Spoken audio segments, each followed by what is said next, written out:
right, we are live. Todd, you ready to get nuts? Let's get nuts. That's an opener that I haven't had yet on a podcast or interview. Let's go nuts. Let's do it. On today's episode of Playing Small is Canceled, we have a very exclusive treat. He is a total game changer in the world of mindset, high performance, and unlocking your full potential. And he's a best-selling author, a world-renowned mental performance coach, and the brilliant mind behind the transformative book, The Alter Ego Effect, which is changing lives and rewiring belief systems across the world. No big deal.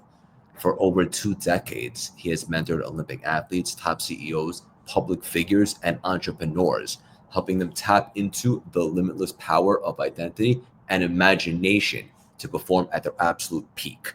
He teaches us that stepping into an alter ego isn't just fun, it's scientifically proven to elevate your performance and bypass the self doubt that holds you back. Big facts.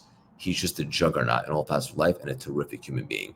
Please welcome the charismatic, empowering, creative, abundant, and elite Todd Herman. How you doing, Todd? Siegel, it's great. It's funny you just said big facts. I have a client who it plays for the Chicago White Sox, and he's a Brooklyn boy. And it's funny when I'm talking to him, he always says, like my vernacular is I'll say 100%. I'm like, oh, 100%. Just things that you say. His is facts, facts, facts. So it's a very tri-state area type vernacular. For sure. I love it. Even more alignment as if we needed any more. You and I were having a pretty awesome conversation before we went live. So much alignment here, so much synergy. Love the work that you do, brother. Respect everything that you're up to, and that you help people in such a cool way. And I'm super pumped to introduce you to some of our audience and community today. Yeah. Before we dive in, I have a little icebreaker for you. You ready for me? Fire it up. Let's go nuts on it. How important is it for you to be connected to your mission? Oh, absolutely. It's the part of the energetic force that drives you when you're having a shitty day, when things just aren't going your way. When you can ground yourself into some of the deeper purpose for why you want to show up the way you want to show up. Pretty straightforward, pretty simple. Yeah, no, I mean, it's pretty easy to say quote unquote aligned with a mission when, you know, you've got nothing but daisies and rainbows and sunshine on your face, but it's on those days where, you didn't get the sleep that you wanted, or you get bad news right off the kick of the day, that could easily send you into, a comfortable seat and avoid the work that you need to go and do. But when you're connected to why you want to show up the way that you want to show up in the world and what you want to bring to it, that's what can help pull you through those days that are harder than others. And there's typically more harder days than others when you're someone who's trying to make big swings. Beautifully said, brother. I love it. And it's so true. There's not really, at least from my experience, a higher form of inspiration than being connected to what you're doing, because the inevitable down days or rough patches are just temporary in comparison to the big picture. But if you're not connected to it, like I can relate to before I reinvented myself on Wall Street, sometimes like, why am I even doing this? What's the like? What is this all for? Mm-hmm. Well, and I caution people all the time about the word why, because we're taught in spiritual traditions, self-help, personal development, leadership books to answer that question of why all the time. And the reality is there's way more value in what than there is why, and I'll explain that. So it's not that I'm so connected to quote the mission as it is the way that I want to go about doing the things that I'm going to go and do. So even in that sentence, the way I want to go about doing the things I want to go and do, at the very front of that sentence is the way. So for us human beings, which are going to be listening to the show or watching it, the way is the character traits that you want to bring to something.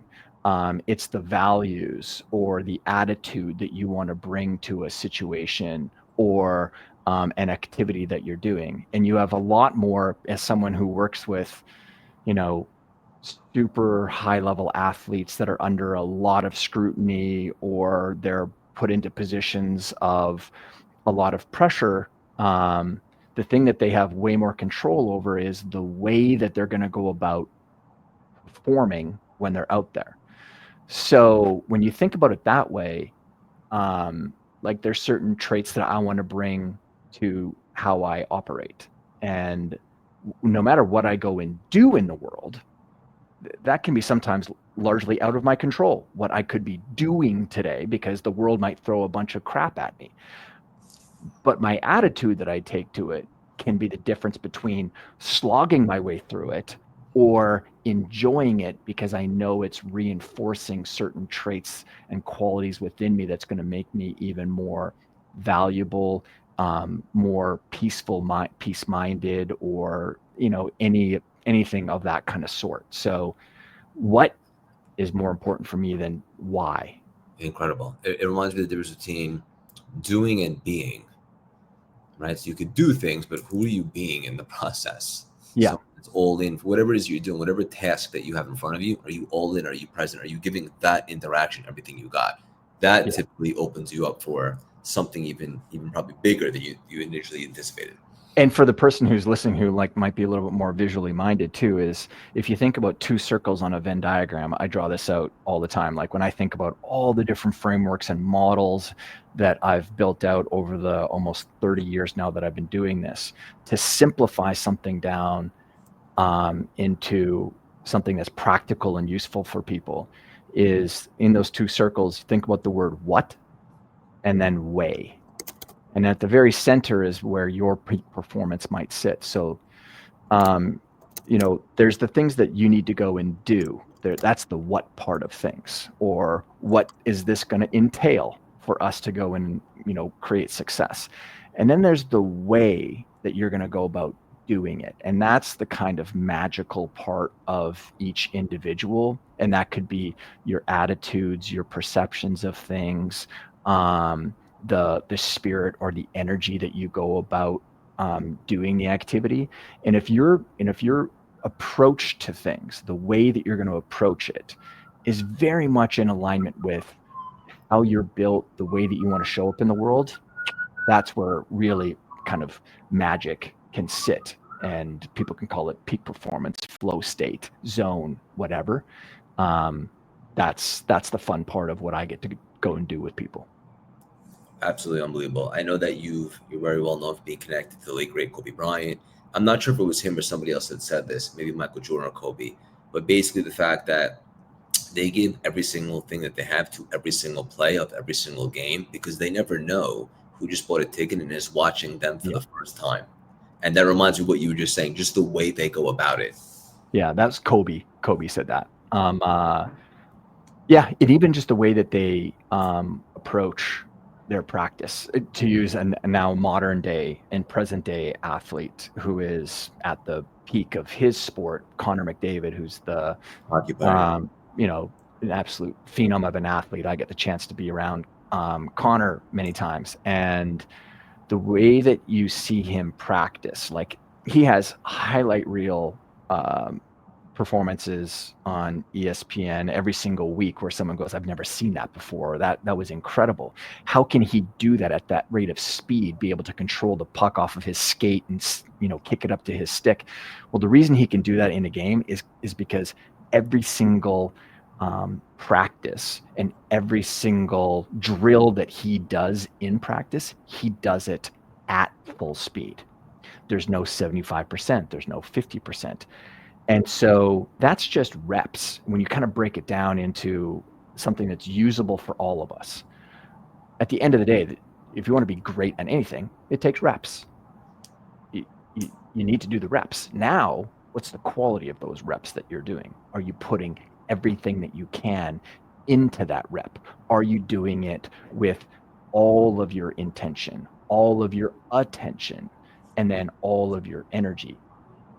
And if Okay. you're not, okay, so now you've got areas for improvement that you can lift up with each of those. I'm so glad you brought up the second part because when you were talking, I was thinking Reps are definitely huge, but what if you're not giving your all to the reps and just going through the motions? And then you obviously said, but what about the quality of those reps? Yeah. Yeah, absolutely. Unbelievable. This is great, brother. I can speak to you for 10 hours straight. I know we're going to do more things. One of the things you talk about in your epic book is this idea of suspending disbelief about what you think you can or can't do. I think Yeah. that sounds beautiful. I'm sure there's some people listening like, what exactly do you mean by that? Can you unpack that? Sure. So, one of the things that is a governor on anyone's individual level of performance or the vision that they might have for what they think that they can go and do in the world is how they perceive themselves. So your identity. And it's this kind of candy coated, crusted edge of ourselves. And so people might go, I'll use myself. I just spoke at an event in Boston, and there was 8,000 people in the auditorium at UMass. And they go, oh, well, he can go do it, but I wouldn't be able to go and do that. And we use that vernacular in our own head and in our self-talk all the time. Like, well, I couldn't go and do that. Or no one from where I'm from can go and do that.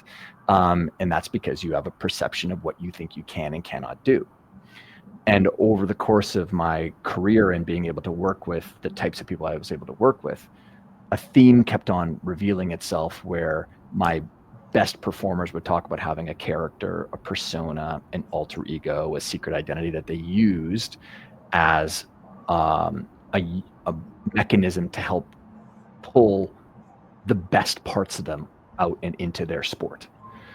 So I was just like, that's interesting. I did the same thing when I played sport, and I was able to play college football and was a nationally ranked badminton player. And finally, one day I was like, no, this is an actual thing. This isn't just something that's interesting. This is an actual device that human beings use. Why? So then I go into like the scientific discovery or the research part of phase. And one of the reasons why it works is because it disassociates from a narrative and a story. Because now you're using the inspiration of someone and something else. Because you go, oh, but if I'm more like Superman, or if I'm more like Wonder Woman, or insert the name of whoever you're inspired by. One of mine was Benjamin Franklin. Another client of mine is an elk, a male elk. Why? She grew up in the mountains of Germany and she was always inspired by it. She comes from a mountaineering family. So the elk was a source of inspiration for her. And so when we sit there and we go, but if I adopted the traits and qualities of that person, that thing, whatever, Kobe's was that I built up with him, the black mamba.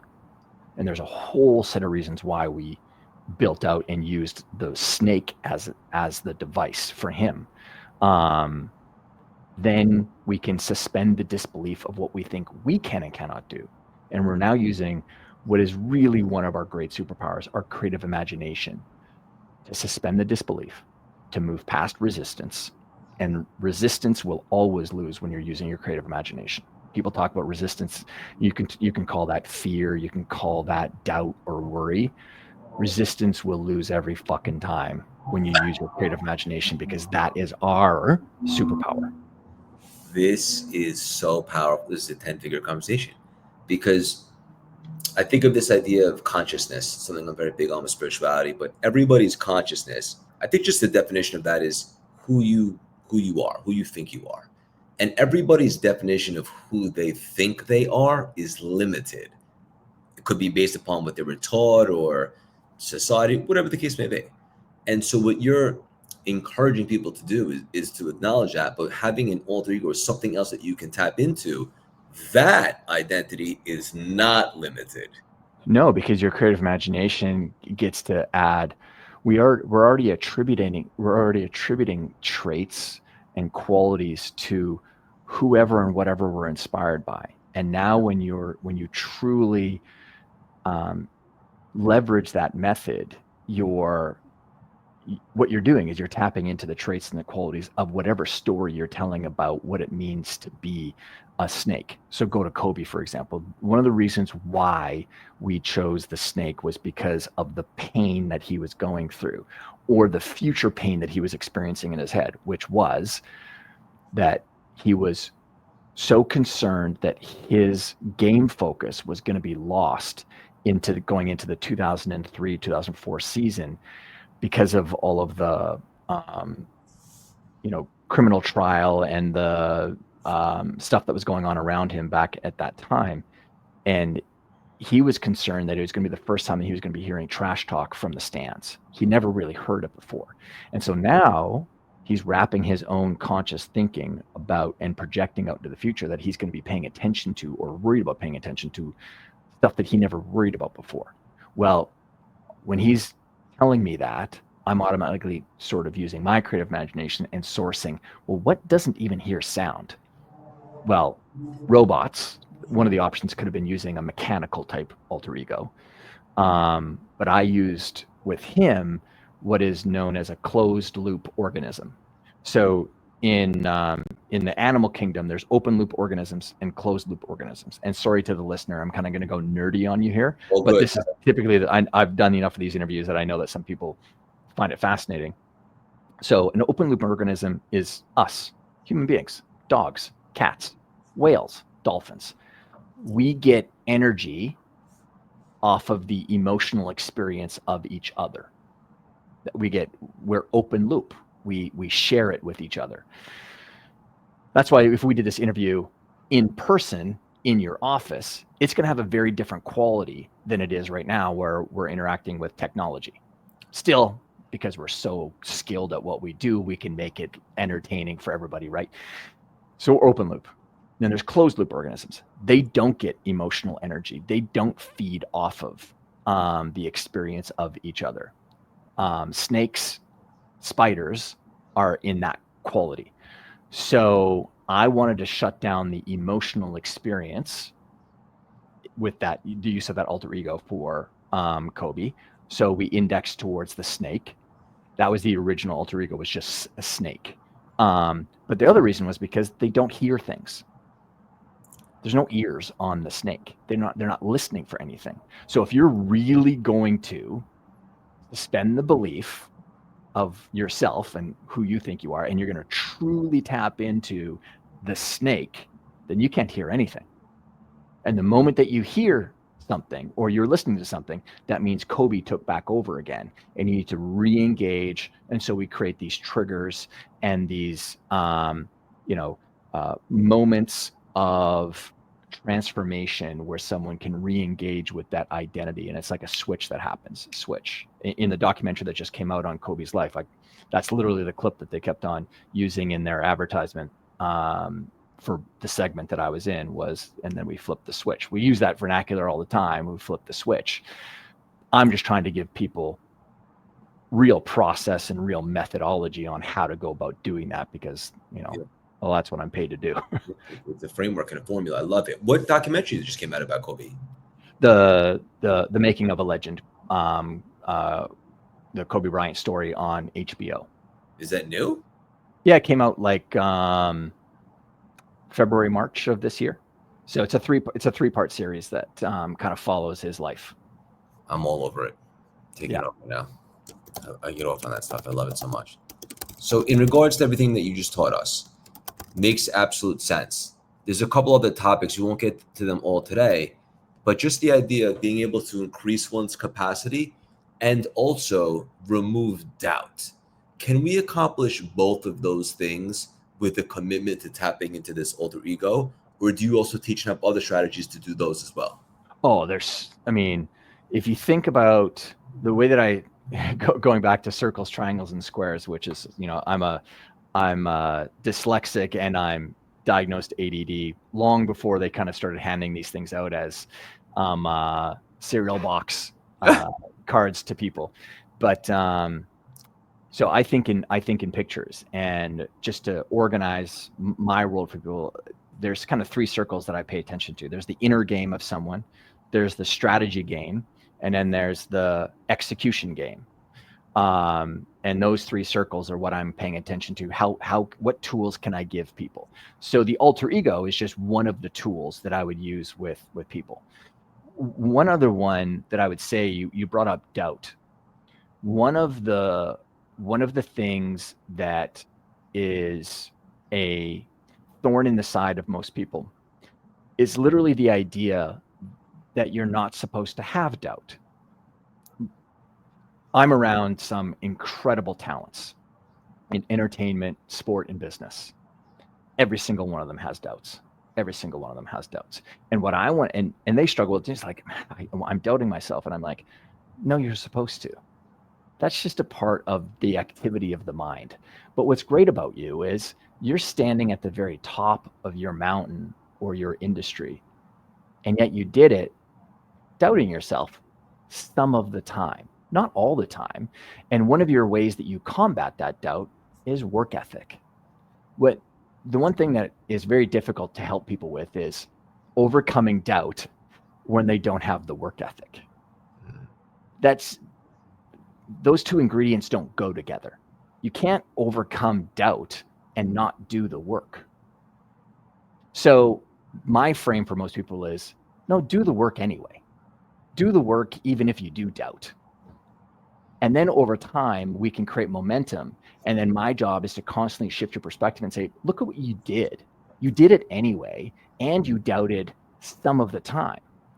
And what happens is, for a lot of times with people, is when the doubt does creep up in the future, they go, yeah, but I'm going to do it anyway.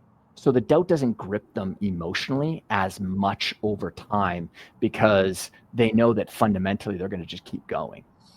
And that's one of the great ways of combating doubt, is recognizing that it's going to be there. It's going to be waiting for you. Greet it with an open, hug, and go, hey, I appreciate it, but I'm going to keep moving forward anyway. I'm just going to leave you sitting here on the side of the road. What you don't want to do is sit with the doubt, commiserate with it on the couch, because it'll wrap its arms around you now, and it'll hold you there for a lot longer than you need to be. Yeah, beautifully. So I love that take on doubt. I was teaching last night. I was talking about this idea of certainty being the antidote to doubt, and what you just shared is a totally different approach, just as effective, if not more beautiful.